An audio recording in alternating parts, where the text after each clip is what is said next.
Well, this could be interesting because when you go to Sri Lanka, if you plan to go to Sri Lanka to live, to work, maybe certain things you can learn and bring back to Japan. For example, Depends on your line of work or trade. Like I've seen some people, they go to Sri Lanka, then they learn about handicrafts and come back here and start some handicraft business, or you can import and work on that field. So based on your interest, you can learn many of these things from gemstones industry. There is a big gemstone gemology, gem cutting, and jewelry making school in Sri Lanka. I've seen some with me, with myself, one Japanese person studying. Yeah, because it's cheap compared to other countries.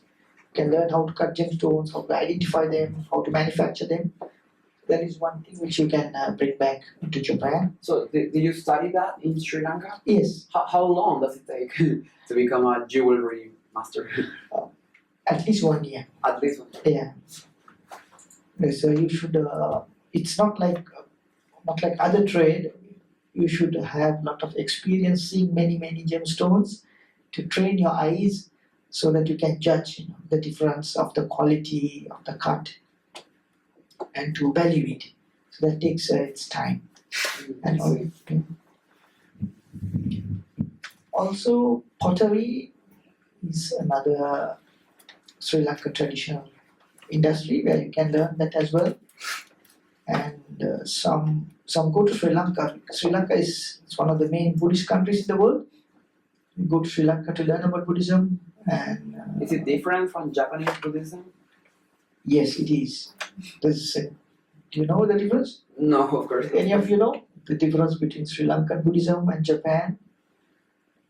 Please tell us. Yeah, it's called Sri Lanka Buddhism is called Theravada.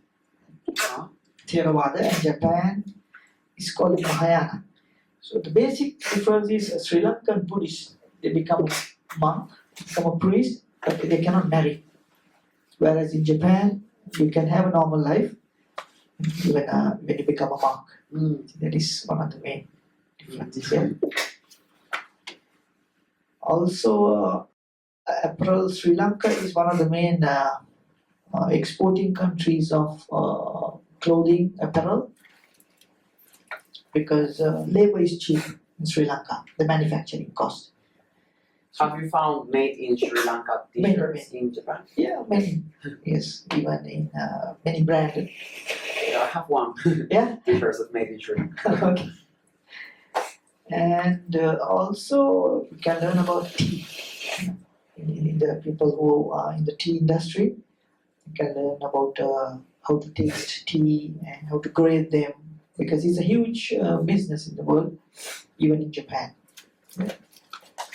And then finally, I know some of my known friends, they have gone to Sri Lanka to find the groom. They go to marry? Yeah. It's just a joke. And also rubber industry is also. You can see many people come to Sri Lanka from some factories. They learn the process of manufacturing and then bring back to Japan.